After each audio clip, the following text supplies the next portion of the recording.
All right, relationships. Next up, relationships. So, lots of different kinds of relationships in young adulthood, both formal and informal. So, formal relationships are based on like employment, social action, interactions between groups that are connected because of a common goal or affiliation. They help people build social networks and can be helpful for finding a job, recreational activity participation, things like that. And in today's world, we also need to consider electronic relationships, right? And the importance of that. And that's a super interesting area to study. There's also informal relationships. So, a group of friends, right? It's your social group, it's your peer group, it's maybe the people you went to high school or undergrad with. You just sort of connect with them. Friendships in young adults are based on proximity, whether it's in a university or a workplace. So, here I am, here you are, boom, we can be friends. Some of the friends are supportive and friendly, but there's this other thing that happens where you have maybe, and you may be experiencing this, you have friends that you do stuff with, friends that you hang out with and, have dinner or drink or go to a party or an event. And then you have friends that are intimate. And all of those groups of friends may be separate. They may be together, but they may be totally separate. So formal relationships, informal relationships. Also family. And at this point, family is extended to mean not only one's parents or blood relations that are older than the young adult, but also getting married or partnered and being in a committed relationship and potentially having children as well. So, and siblings may enter into that too, right? So you may have positive or negative relationships with your siblings, and this may change in young adulthood because now you're not forced to be together. So you may either drift apart or come together because you actually want to be closer. Let's see. There's some more information that I'll let you read about. It's just side information. And I'd like to talk about something called the boomerang generation.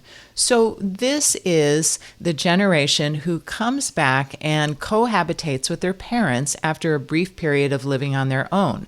For many, many young adults, this has been the case exacerbated by the pandemic, right? So if you're in college and you are going to school online, you go live with your parents or your extended family. It's cheaper. You're all in one house. You have some social supports. It happens just in general, but it's happened just exponentially more during the past year and a half. For parents, this might be considered a failure in earlier generations and cause tension because of less independence. But now it's become more commonplace, and you make of it what you will, and how, if there's any value judgments placed on it. Once young adults have children, they spend less time with friends and more time with family, right? So you're kind of circling the wagons and returning to family relationships more. All right, intimate relationships. So intimacy, is what you share with a person who is committed to your personal values and goals, and you feel close with. Now, they may share all those values and goals, or they may not, but you feel a sense of safety and support around that person.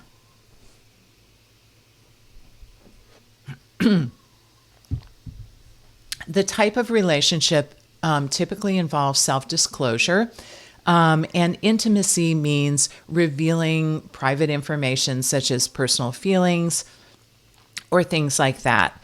So successful young adults build intimacy with friends, siblings, coworkers, and other important people in their lives, and think in addition to their partner. So think back to to Erickson and this idea of building intimacy. And then, of course, there's romantic and sexual relationships. So romantic love typically leads to commitment and potentially marriage or another form of bonding, not always marriage.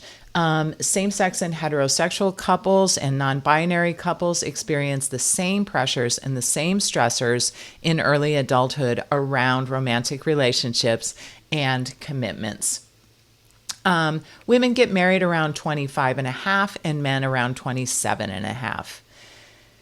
And, in many cultures, not getting married, and again, I mean the wider version of married, not getting into a committed relationship early enough may bring questioning or criticism from family.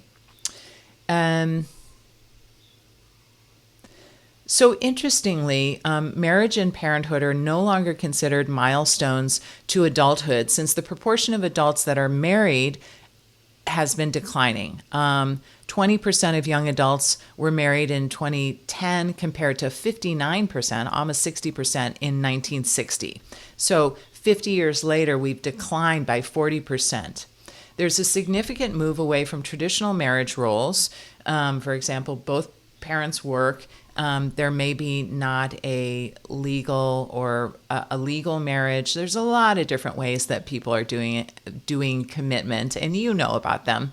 And some young adults choose to cohabitate before they get married, and this is often a first co-residential union that's formed. So you might have been with roommates in college in a dorm, but this is the first time that many individuals get together because they want to be in a living situation with somebody else. All right, that was a lot of information. This slide is about different aspects of intimacy. So we have physical closeness or physical intimacy, communication through body language and gesture, right? So you just kind of give your close ones a look and they know what you mean. Self-disclosure, which involves, as I said earlier, being vulnerable with another person. Presence, knowing that the person you are intimate with is present, whether they're with you or not. So it forms a sense of security and support and feels safe. Cognitive intimacy is sharing of values, thoughts, and beliefs and ideas. Affective intimacy is emotional intimacy, expressing love or compassion. Commitment is the dedication that a person wants to put forth in a relationship, and it looks all different for different couples.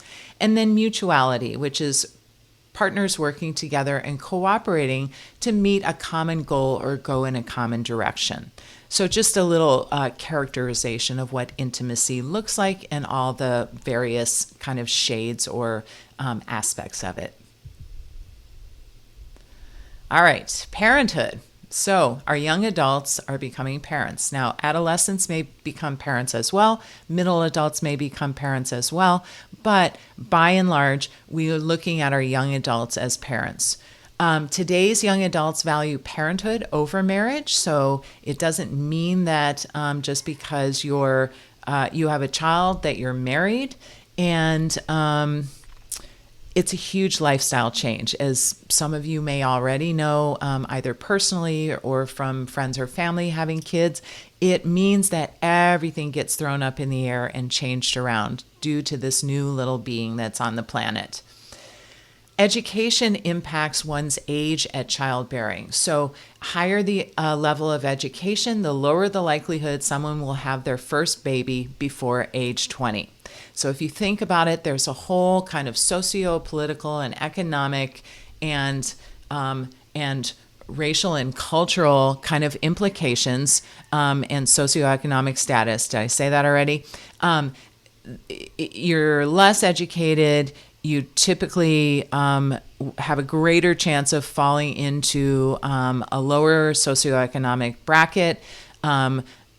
People of color and immigrants are disproportionately in lower socioeconomic brackets, right? So I'm not trying to make an overgeneralization, but just to point out that it's a cascade of effects, right, that really impacts when an individual has a baby and therefore how well equipped they are to be a parent.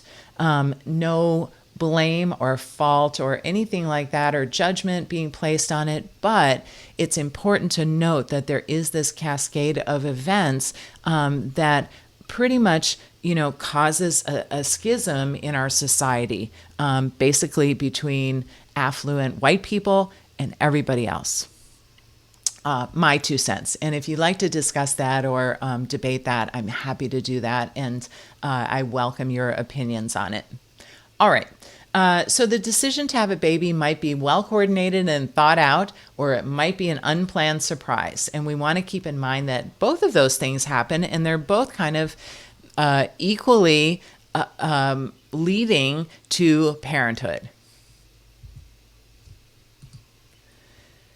Next up is loneliness. So young adults are at a risk for loneliness, right? So again, Erickson and the isolation. There's constant social pressures to build relationships and marry and settle down. And those individuals who don't follow a quote unquote typical path, whatever that is, may feel isolated, right? So you develop this peer group in adolescence. Now you have this peer group. Everybody's pairing off, getting married, living together, cohabitating, having babies, all this stuff. And if you are the person that's not doing that, that can lead to a great deal of either internal or actual isolation. There are some benefits to mild or moderate loneliness. It motivates young people to explore and extend their social relationships. So mild loneliness means that you reach out. And it also enables time for personal reflection and learning that makes us, sort of a richer and robust person to then enter into social relationship. However, extreme loneliness leads to anxiety and depression, right? And we talked about the suicide rate, and now we're kind of coming full circle around that. All right, next up, education. All important. Whoops. So, in our modern world, and this is not to say it's for all people and in all situations, but a degree or a certification. So we're not talking that you have to go to college, but some sort of certification is needed for many reasonably paying jobs. Now, we all know that there's like self-made millionaires, and there's a debate about whether, you need a college degree or a higher degree to be in tech and make your millions and all of that. But as a general guideline, those with higher education or extended training, which typically one gets in young adulthood, leads to better paying jobs. If one is going to college, there's a number of readiness skills, and these are what we often refer to as soft skills, including self-regulation. So the ability to meet the demands of an environment or a context in an effective and appropriate way. Personal discipline. So you got to sit down and study. You got to put in the hours. You got to divide your time. You got to do your laundry, all of that kind of stuff. Financial resources, either, personal or family financial resources, or the ability to access public funding, right? So both of those things figure in. Coping skills, again, we're coming back around to this idea of stress and coping, and how important it is to have coping skills while you're in higher education. So I'll be bringing that up to you as we go through this semester and as you go through your program. And then models for behaviors that are exhibited in higher education and lead to success. So that bullet point is a little confusing. Basically, what we're thinking of is like those who are the first in their family to go to college, right? Or the first to get a higher education degree, like a master's. So having a model and having someone to turn to and to reflect back off of in terms of what does it take to be successful in college, and what does it take to, and what behaviors are necessary to really flourish and succeed in college is super important. And, as as we move into the 21st century, what we're really seeing is that really supporting, authentically supporting, as opposed to kind of lip service supporting those who are first in their family to go to college is key to success, right? If you go to college, you don't see anybody that looks like you, that feels like you, that has your skill set, that has your background. Again, it can be super isolating and lonely and lead to the inability to be successful. So that is an area of support and definitely an area where OT has a role. All right, work.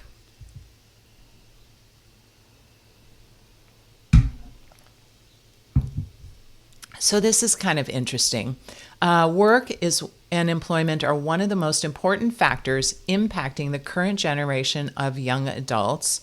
Whoops, I didn't say that right. Sorry, take two. One of the most important factors impacting the current generation of young adults is the change in the economy. So what does that mean? Well, in part, what that means is that jobs are changing, right? Our workforce is changing. The kinds of jobs that people can get is changing, right? So factory jobs, driving jobs, assembly jobs, a bunch of different kinds of labor are all going away, right? They're getting automated. One only needs to look at an Amazon warehouse to see this in action.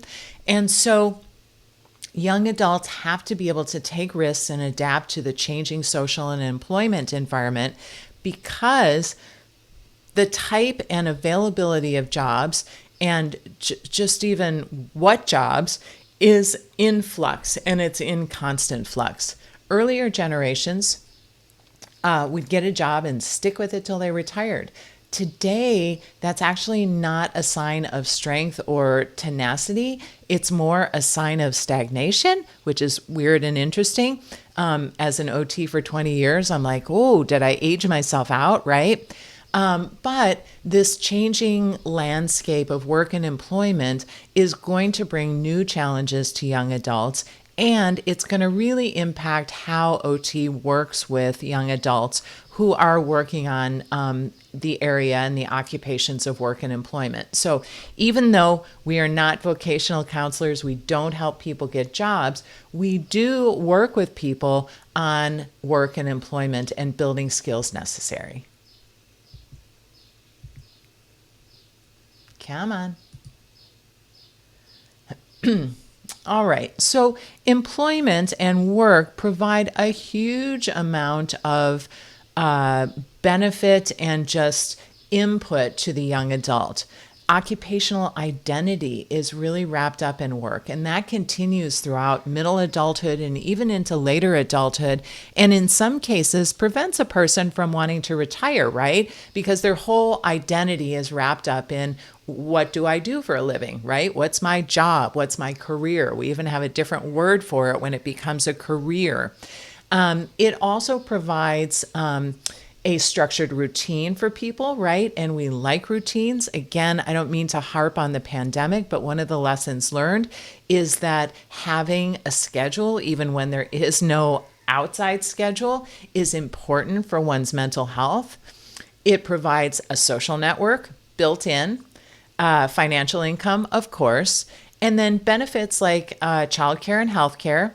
And it's also the gateway to quote unquote adulthood. So we're moving from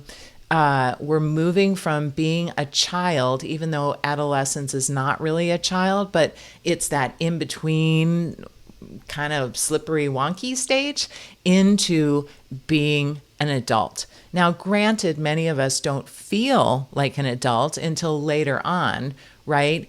But having a job and a career is definitely a step along that path.